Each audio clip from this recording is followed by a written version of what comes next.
الحمد للہ رب العالمین والصلاة والسلام علی سید المرسلین اما بعد فاعوذ باللہ من الشیطان الرجیم بسم اللہ الرحمن الرحیم۔ پڑھیے الصلاة والسلام علیک یا رسول اللہ وعلی آلک واصحابک یا حبیب اللہ، الصلاة والسلام علیک یا نبی اللہ وعلی آلک واصحابک یا نور اللہ۔ درود پاک پڑھنے کے بے شمار فضائل و برکات ہیں۔ ایک بڑا ہی پیارا واقعہ جو احادیث کی کتابوں میں ملتا ہے اس کا خلاصہ بیان کرتا ہوں۔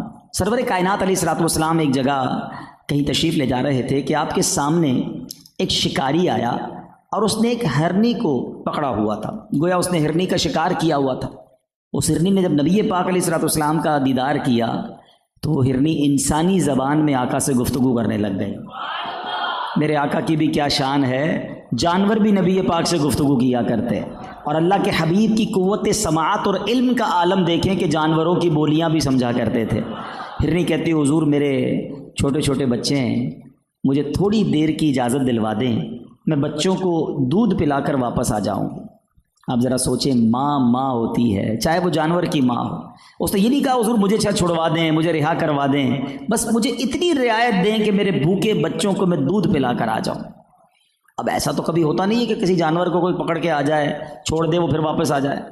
پیارے آقا علیہ الصلوۃ والسلام نے فرمایا کہ اگر تم واپس نہ آئی تو کیا گارنٹی ہے؟ واپس نہ آئی تو وہ ہرنی کیا کہتی ہے، بڑا میسج ہے اس میں۔ وہ ہرنی کہتی ہے حضور اگر میں واپس نہ آؤں تو مجھ پر اللہ تعالیٰ کی ایسی لعنت ہو جیسی اس شخص پر لعنت ہوتی ہے جس کے سامنے آپ کا ذکر ہو اور وہ آپ پر درود نہ پڑھے۔ اب ذرا سوچیں، اور حضور اگر میں واپس نہ آؤں تو مجھ پر ایسی لعنت ہو جیسی اس شخص پر ہوتی ہے جو نماز تو پڑھے مگر دعا نہ مانگے۔ یہ بات سمجھنے والی ہے۔ اچھا، اب نبی پاک علیہ الصلوۃ والسلام نے اس شکاری سے فرمایا اس ہرنی کو چھوڑ دو، یہ تھوڑی دیر میں آ جائے گی۔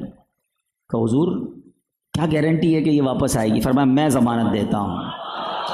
وہ پہلے ہی دیکھ رہا تھا کہ یہ کیسی عظیم ہستی ہے، ان کو دیکھ کر ہرنی باتیں کرنے لگ گئی ہے، یہ گارنٹی دے رہے ہیں تو واپس آنا ہے۔ اس نے، اس شکاری نے ہرنی کو چھوڑ دیا۔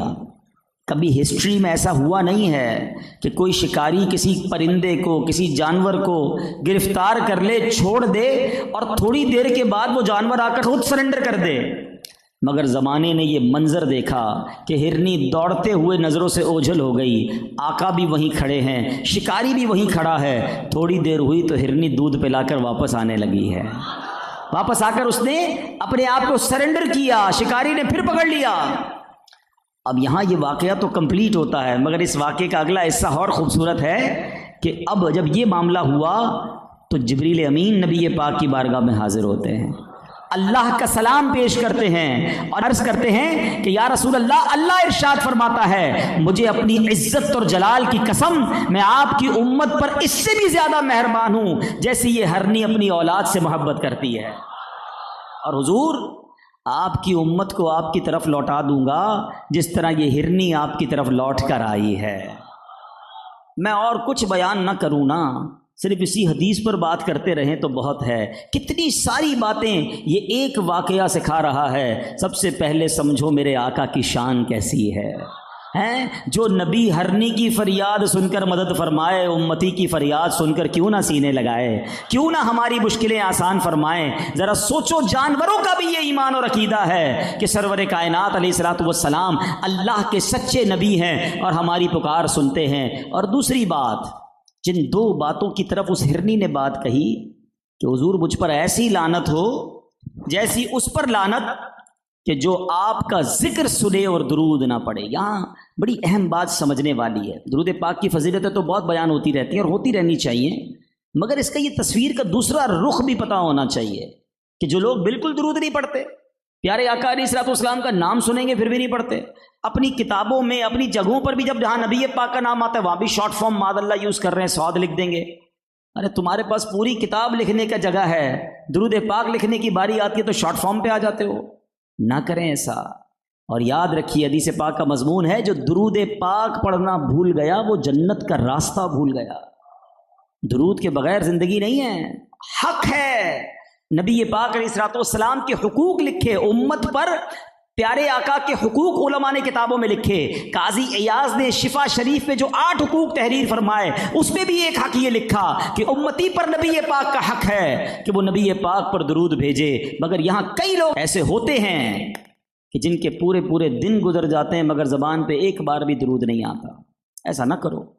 درود تو ہماری لائف لائن ہے، درود تو ہمیں برکتیں اور رحمتیں عطا کرتا ہے، نبی پاک کے قرب کا طریقہ.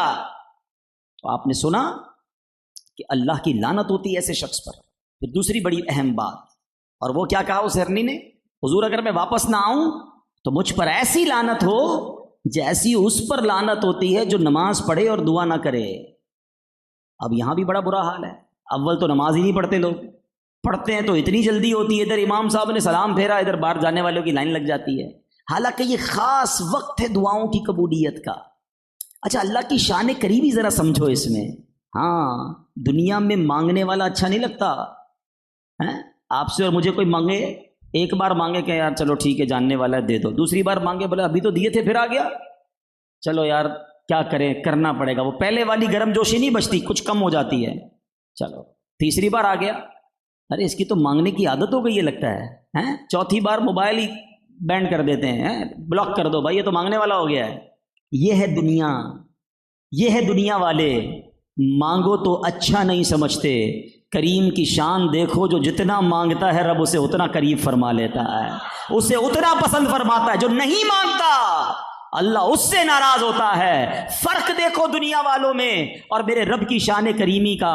اللہ قرآن میں فرماتا ہے ادعونی استجب لکم، مانگو میں تمہیں عطا کروں گا. مگر یہ بندہ ہے جو سب سے مانگتا ہے رب سے نہیں مانگتا. نماز پڑھ کے بھی دعا نہیں مانگتے. ارے دعا مانگو.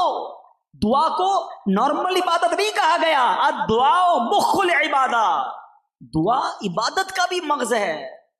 مگر ادھر نہ دعا کا ٹائم ہے نہ دعا کا سلیقہ ہے. مانگتے بھی ہیں تو چلو یار مانگ لیتے ہیں، پوری ہوگی نہیں ہوگی پتہ نہیں ہے. یہ بھی تو بڑا پرابلم ہے. تمہیں رب پر ہی بھروسہ نہیں ہے. علماء نے لکھا، سیدی اعلیٰ حضرت امام اہل سنت نے اپنے والد گرامی کی کتاب احسن الوعاء لآداب الدعاء پر جو حاشیہ لکھا اس پہ آپ نے تحریر فرمایا کہ جس کو یہ یقین نہیں ہے نا کہ اللہ قبول کرے گا کہ نہیں کرے گا، اس کی دعا قبول نہیں ہونی. قبول دعا ہونی اسی کی ہے جس نے یقین سے مانگنا کہ جس سے مانگ رہا ہوں وہی تو دینے والا ہے، اس کے سوا کون ہے دینے والا. تو خدا را دعا میں کنجوسی نہ کرو. اتنی پرابلمز ہے تمہارے ساتھ پھر بھی نہیں مانگتے، حالانکہ سارے مسائل کا حل ہی دعا میں ہے. الدعاء صلاح المومن، آقا فرماتے دعا مومن کا ہتھیار ہے. خدا را اللہ سے دوستی کر لو. ٹرائی ٹو انڈرسٹینڈ دعا ہے کیا. پتہ ہے یہ اللہ سے گفتگو ہے، اللہ سے بات کرنا ہے. دنیا میں کوئی کہے یار مجھے وزیر اعظم سے بات کرنی ہے، پہلے تو لوگ مذاق اڑائیں گے، کدھر سے تجھے ٹائم ہی نہیں ملے گا بھائی، تو کدھر وزیر اعظم کدھر. اچھا چلو ٹائم مل جائے گا، بڑی مشکل سورس لگائی، اسلام آباد جانا پڑے گا فلاں تاریخ کو اتنے بجے اتنی منٹ کی ملاقات، بس اس کے بعد زیادہ نہیں. ٹھیک ہے، کتنی محنت کے بعد جا کر کسی بڑے آدمی سے دنیا میں ٹائم ملتا ہے. اور جو خالق کے کائنات ہے اس سے بات کرنے کے لیے کوئی اپوائنٹمنٹ کی ضرورت نہیں ہے اور کوئی ٹائم لمٹ بھی نہیں ہے. جتنی بات کرنی ہے اتنی کرو، جتنی بار کرنی ہے اتنی کرو.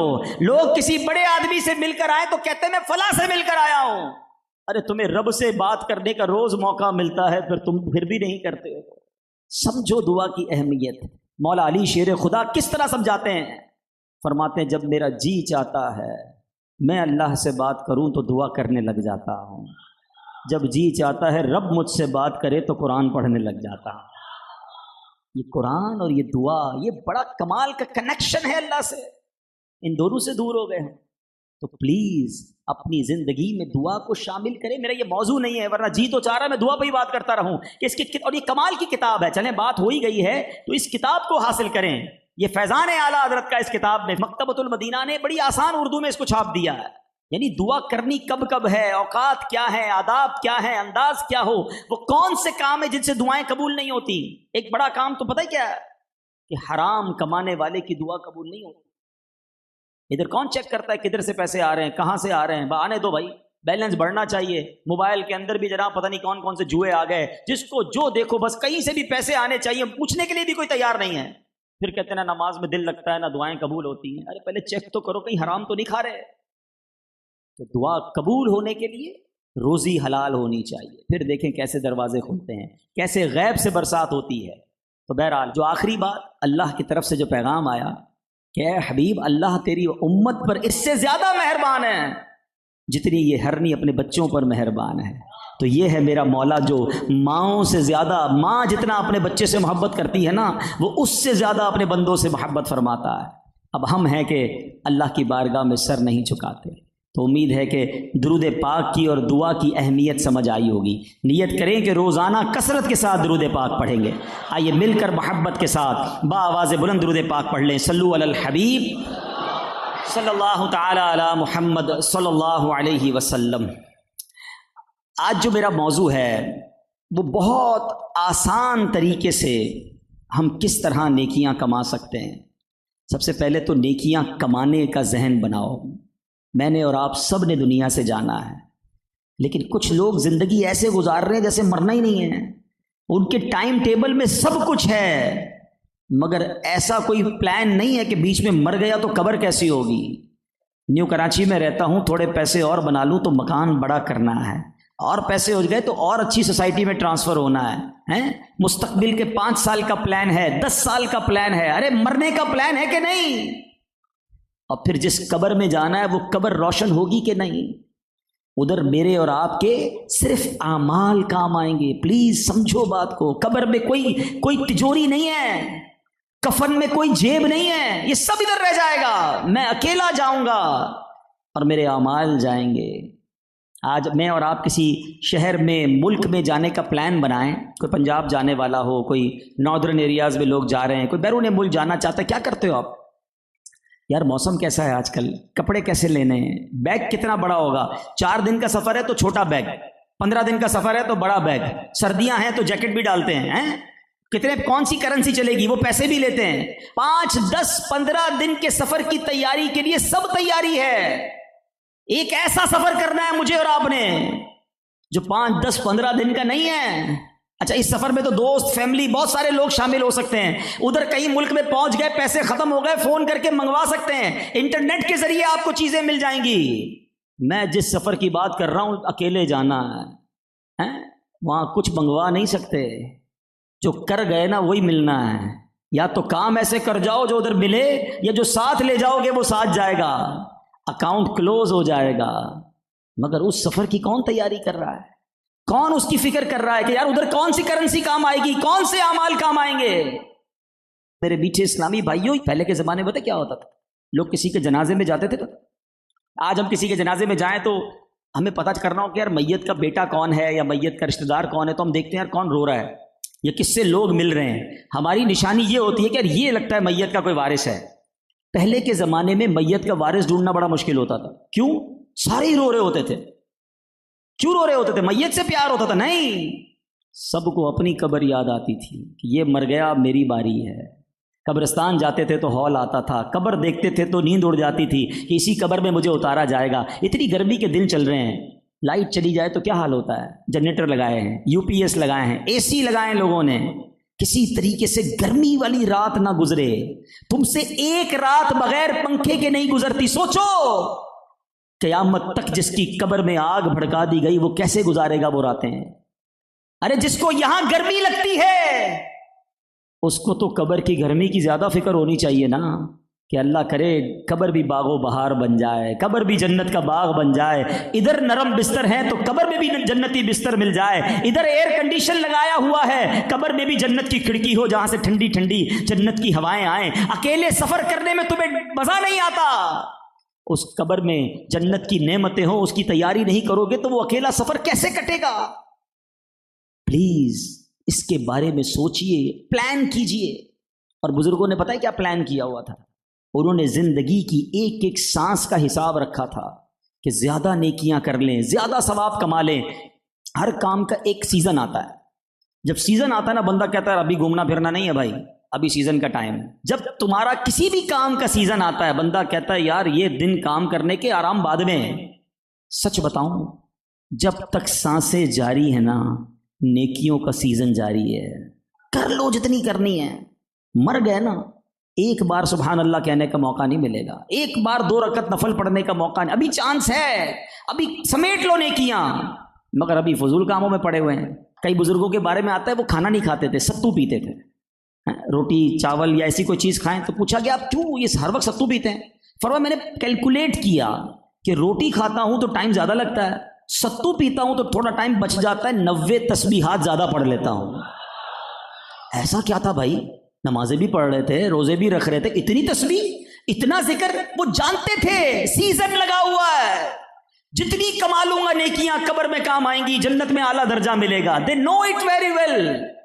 ہم کہتے ہیں پیسے کمانے کا سیزن ہے، سوچو فرق کتنا۔ ایک بزرگ کے بارے میں آتا ہے آپ اتنا اللہ کا ذکر کرتے تھے، جس جگہ سے نکلتے نا ان کی زبان ذکر اللہ سے تر رہتی تھی۔ ایک بار ایک سڑک سے گزرے، پھر واپس آئے، پھر گزرے، تو کسی نے کہا ابھی تو آپ گزر کر گئے تھے، پھر کیوں واپس آئے؟ فرمایا میں جب اس گلی سے گزرا تو ذکر اللہ کرنا رہ گیا تھا، میں چاہتا ہوں میں زندگی میں جدھر جدھر سے گزروں ہر جگہ کو ذکر اللہ کا گواہ کرتا چلا جاؤں۔ یہ مائنڈ سیٹ تھا۔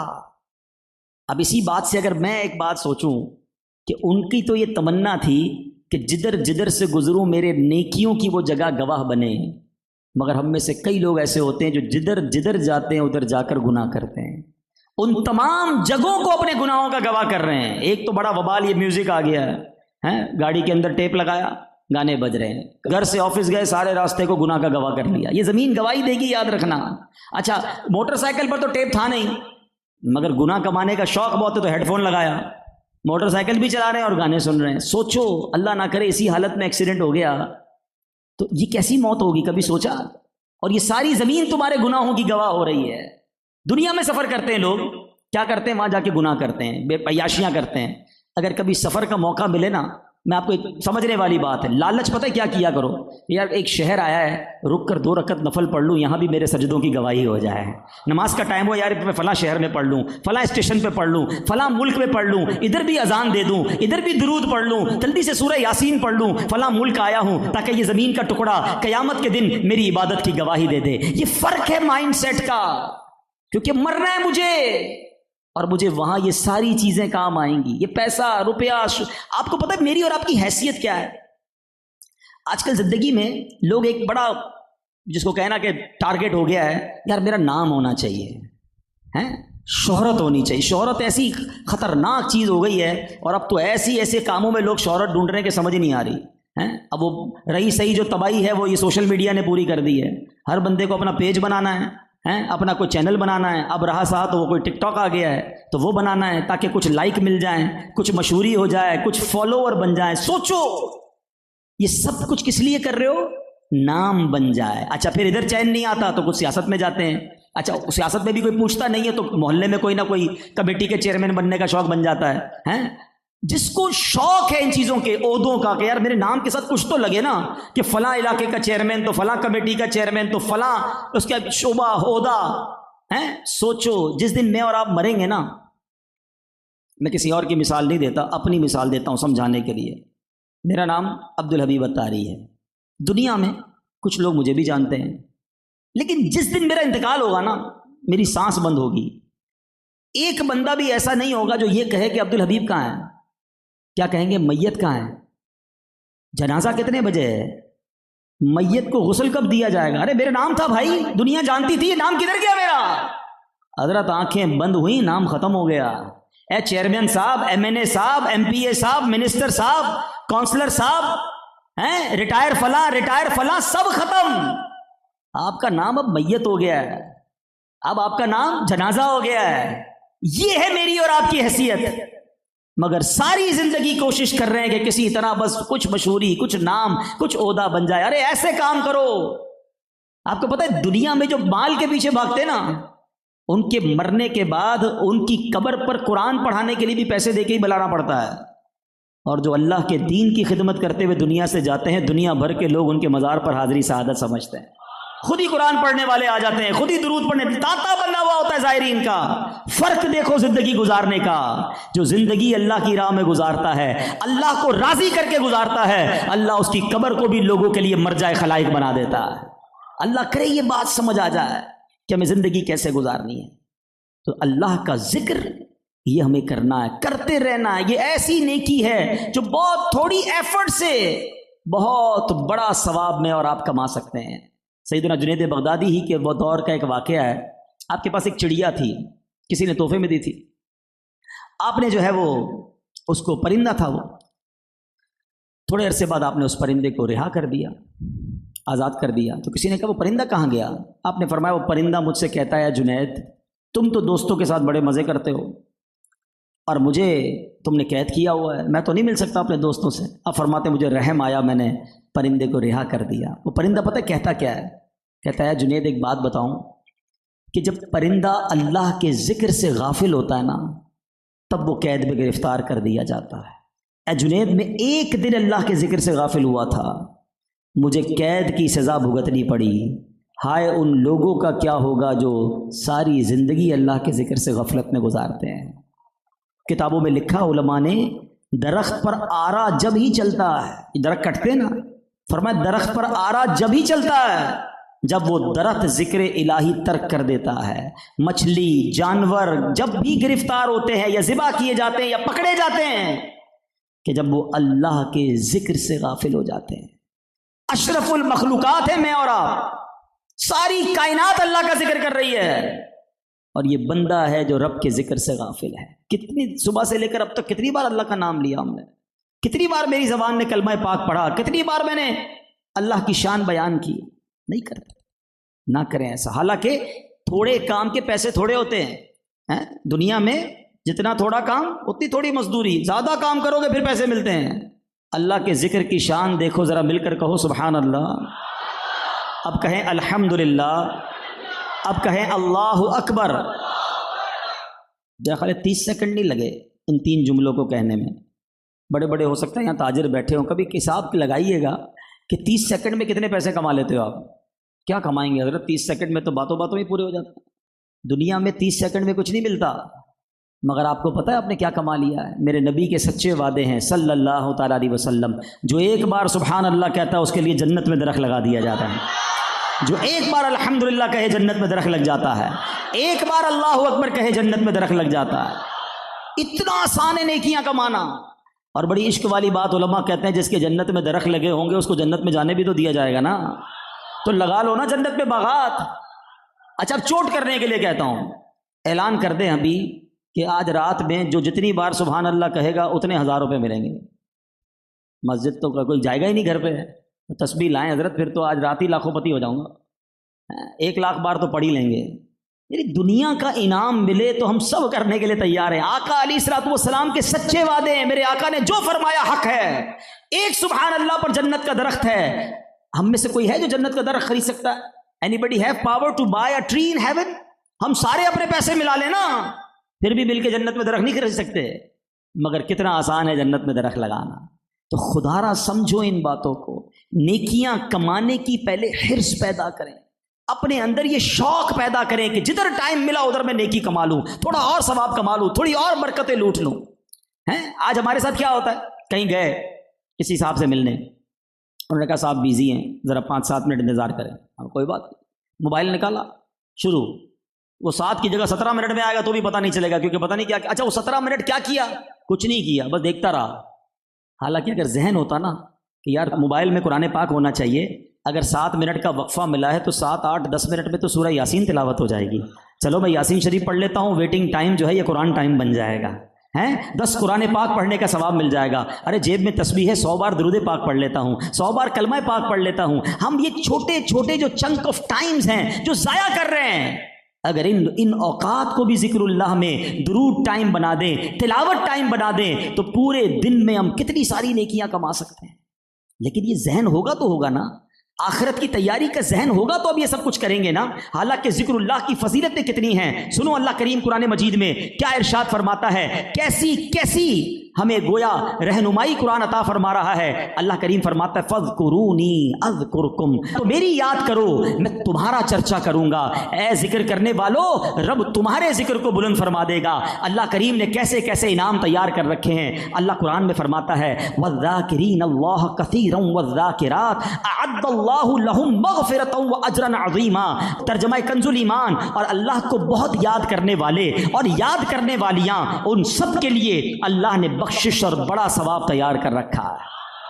ارے ادھر کا تو معاملہ تیار ہو جائے گا اگر ادھر ذکر اللہ تم کرنے والے ہو جاؤ گے، تلاوت کرنے والے ہو جاؤ گے، رب کی یاد کو دل میں بسانے والے ہو جاؤ گے. اچھا شیطان بھی وسوسہ ڈالتا ہے بعض اوقات، دل میں ذکر اللہ کی وہ برکت یا وہ چاشنی یا وہ دل نہیں لگتا. ایک شخص اللہ اللہ کر رہا تھا، شیطان نے اسے کہا کہ تو اللہ اللہ کر رہا ہے، ادھر سے تو کوئی جواب ہی نہیں آتا، کیا ضرورت ہے اللہ اللہ کرنے کی. اس کا دل ٹوٹ گیا، کہتا ہے واقعی میں تو روز اللہ کو یاد کرتا ہوں، ادھر سے کوئی جواب ہی نہیں آتا. تو سویا رات کو، خواب میں حضرت خضر علیہ السلام کی زیارت ہوئی. فرمایا اللہ تعالیٰ نے مجھے حکم دیا ہے کہ تجھ تک یہ پیغام پہنچاؤں کہ میرے بندے، جو تیرے دل میں اللہ کے ذکر کرنے کا شوق پیدا ہوا، یہی تو ہمارا جواب ہے. تیری ہر بار یا اللہ میں ہماری 100 لبیک پوشیدہ ہیں. تو یہ جو ذکر کرنے کا موقع، دعا کرنے کا موقع، تلاوت کرنے کا جو موقع ملا ہے نا، کس نے دیا ہے؟ ولا حول ولا قوت الا باللہ العلی العظیم. ارے اللہ کی توفیق کے بغیر کوئی کچھ نہیں کر سکتا. اگر مجھے اللہ نے دعا کی توفیق دی ہے تو قبول بھی وہی فرمائے گا، ذکر کا موقع دیا ہے تو کرم بھی وہی فرمائے گا. بس میرا اور آپ کا یہ ذہن بننا چاہیے کہ میں نے اپنے اوقات کار کو ضائع نہیں کرنا، اللہ کی یاد میں زندگی گزارنی ہے. احادیث میں یہ مضمون ملتا ہے کہ جب بندہ اللہ کا ذکر کرتا ہے، اللہ تبارک و تعالیٰ فرماتا ہے، حدیث قدسی ہے جس کا مضمون ہے اے میرے بندے، تو جب اکیلے میں میرا ذکر کرتا ہے میں بھی اکیلے میں تجھے یاد کرتا ہوں. جب تو مجمع میں میرا ذکر کرتا ہے میں اس سے بہتر مجمع میں تیرا ذکر کرتا ہوں. اگر تو میری طرف ایک بالشت بڑھ کر آتا ہے، میری رحمت ایک ہاتھ بڑھ کر آتی ہے. تو چل کر میری طرف آتا ہے، میری رحمت دوڑ کر تیری طرف آتی ہے. اللہ چاہتا ہے میری اور آپ کی بخشش، اس کی مشیت یہ ہے. بڑی پیاری فارسی میں ایک مقولہ ہے نا، رحمت حق بہا نمی جویت. اللہ کی رحمت قیمت طلب نہیں کرتی، رحمت حق بہا نمی جویت. اللہ کی رحمت بہانے تلاش کرتی ہے. وہ تو رحمت برسنا چاہتی ہے مگر ہم ہیں کہ اس کی طرف قدم نہیں بڑھاتے. بہرحال میرے بیچے اسلامی بھائی، پلیز پہلے ذہن بنا لو کہ جتنا دنیا میں رہنا ہے نا اتنا دنیا کی تیاری کرنی ہے، جتنا آخرت میں رہنا ہے اتنا آخرت کی تیاری کرنی ہے. اچھا آخرت میں کب جانا ہے کسی کو نہیں پتا ہے؟ کسی کو پتا ہے؟ کوئی ہے ایسا جو بتائے کہ جناب کم از کم 1 مہینہ تو میں نہیں مروں گا؟ کوئی بھی نہیں. اچھا یہ بتائے گا کہ 1 ہفتے تک زندہ رہنے کی گارنٹی ہے؟ کوئی نہیں ہے. اچھا کل تک زندہ رہنے کی گارنٹی کسی کے پاس؟ اچھا وہ بھی نہیں ہے آپ کے پاس. کوئی ایسا ہے جس کے پاس یہ گارنٹی ہے مسجد سے زندہ باہر جاؤں گا؟ یار آپ تو ہوشیار ہیں، سب پتہ ہے آپ کو. آگاہ اپنی موت سے کوئی بشر نہیں، سامان 100 برس کا ہے، پل کی خبر نہیں. اچھا you know it very well. آپ سب نے جواب دیا کہ آپ کے پاس کوئی گارنٹی نہیں ہے. اچھا پھر وہ کتنا بے وقوف ہوگا کہ جس کو پتا ہے کہ میں صبح تک زندہ رہنے کی گارنٹی نہیں، پھر بھی موت کی تیاری نہ کرے، پھر بھی توبہ نہ کرے، پھر بھی نماز نہ پڑھے. یعنی آپ سوچیں، ایک طرف تو پکا ایمان ہے کہ کبھی بھی مر جاؤں گا، اور دوسری طرف قبر میں کیسے جانا ہے اس کی تیاری بھی نہیں کرنی ہے. اس سے بڑی بے وقوفی کیا ہوگی؟ تو چلیں آج ایک پکی نیت کر لیں کہ بس اب میں نے آج سے اپنی آخرت کی بھی تیاری کرنی ہے. آج کے بعد میری کوئی نماز قضا نہیں ہوگی. ایسا نہیں، ایسا زوردار نعرہ لگاؤ کہ شیطان بھی ادھر سے بھاگ جائے. آج کے بعد میری کوئی نماز قضا نہیں ہوگی. بہترین ذکر ہے نماز، تو اس کو اپنائیے. پھر ساتھ ساتھ ایک اور کام کریں کہ اپنی زبان کو ذکر و درود سے تر رکھیں. کیا خوبصورت شعر ہے امیر اہل سنت نے بارگاہ رسالت میں کتنی پیاری عرض کی ہے. ذکر و درود ہر گھڑی ورد زباں رہے، ورد زباں رہے، میری فضول گوئی کی عادت نکال دو، میری فضول گوئی کی عادت نکال دو. اپنے سیکنڈ کا بھی آپ اہتمام کریں کہ کسی طرح میں زیادہ نیکیاں کماؤ. اچھا پھر ہے نا ذکر میں بھی بڑی خوبصورت احادیث ایسے ایسے ذکر ہوئے ہیں کہ کمال ہے نا. سب سے افضل ذکر کس کو کہا گیا؟ کلمہ پاک کو، لا الہ الا اللہ. اپنی زبان پر کلمہ پاک کو زیادہ سے زیادہ لائیں. احادیث میں مضمون ملتا ہے جو 100 مرتبہ کلمہ پاک پڑھتا ہے قیامت کے دن اس کا چہرہ 14ویں کے چاند کی طرح چمکتا ہوگا. اچھا پھر ایک کمال کی بات کہوں. ایک بزرگ بڑی پیاری بات فرماتے تھے، مجھے بہت پسند آئی تھی ان کی بات، آج تک یاد ہے. وہ کہتے ہیں اپنی زبان کو کلمے کا عادی بناؤ. ایک وقت آئے گا جب زبانیں بھاری ہو جائیں گی، جب لاسٹ مومنٹ ہوتے ہیں نا، سکرات کا وقت ہوتا ہے، بندہ بول نہیں پاتا، زبان بھاری ہو جاتی. تو جس کی زبان کلمے کی عادی ہوگی، سکرات کے وقت بھی زبان پر کلمہ جاری ہو جائے گا. اب اس بات کو ذرا غور سے سمجھنا، چوٹ کرنے کے لیے کہہ رہا ہوں. آج پورے دن میں کتنی بار کلمہ پڑھا ہے؟ کل کتنی بار پڑھا تھا؟ کتنا ٹائم ہو گیا کلمہ پڑھے ہوئے؟ یہ ہماری کیفیت. پڑھنا نہیں ہے اور تمنا یہ ہے کہ مرتے وقت آخری زبان پر جملہ کلمہ پاک ہو. کم از کم روز 100 بار تو پڑھو بھائی. چلتے پھرتے افضل الذکر کہا گیا اس، نہیں پڑھتے تو کلمہ پاک کم از کم 100 بار روزانہ پڑھیں، عادت بنائیں، چلتے پھرتے پڑھیں. اس کی برکتیں دیکھو گے آپ. پھر سبحان اللہ، علماء بیٹھے ہیں، بخاری شریف کی سب سے آخری حدیث میں کیا خوبصورت وظیفہ دیا گیا کہ 2 کلمے ہیں. کیا ہے یہ تو الفاظ بھی ایسے موتیوں کی طرح اس حدیث کے، جب بھی پڑھی ایمان تازہ ہو گیا. آقا فرماتے ہیں حدیث کا مضمون ہے 2 کلمے ہیں، زبان پر ہلکے ہیں، میزان پر بھاری ہیں، اور اللہ کو بڑے پسند ہیں. اور کلمے کیا ہیں؟ سبحان اللہ و بحمدہ، سبحان اللہ العظیم. ذرا مل کر پڑھ بھی لو. سبحان اللہ و بحمدہ، سبحان اللہ العظیم، سبحان اللہ و بحمدہ، سبحان اللہ العظیم، سبحان اللہ و بحمدہ، سبحان اللہ العظیم. یہ پڑھتے رہا کریں. میں آپ کو اپنی زندگی کا اس میں پریکٹس بتاتا ہوں. اس میں جو نبی پاک نے فرمایا نا، بے شک اس کے بہت سارے فضائل ہیں، اور یہ بخاری شریف کی آخری حدیث ختم بخاری میں پڑھی جاتی ہے، ٹھیک ہے نا. لیکن اس میں آقا نے کیا فرمایا؟ زبان پر ہلکے ہیں، میزان پر بھاری ہیں. وزن بڑا ہے اس کا اعمال نامے پر.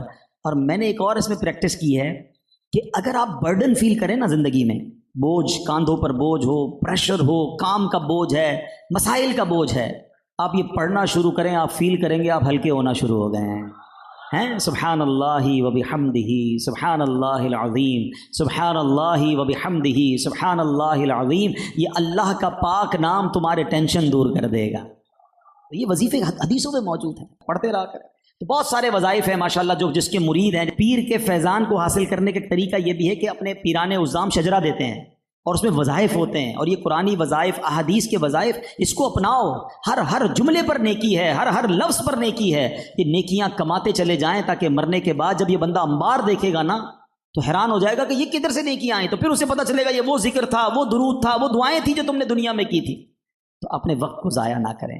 اللہ کرے دل میں اتر جائے میری بات. یہ موبائل اور سوشل میڈیا پر جو گھنٹوں ضائع کرتے ہو نا، اس کی جگہ کچھ وقت نکال کر تلاوت میں، ذکر میں، خاص طور پہ پابندی سے نماز کی عادت ڈالیں. اللہ پاک عمل کرنے کی توفیق عطا فرمائے. آمین بجاہ النبی الامین صلی اللہ تعالی علیہ وسلم.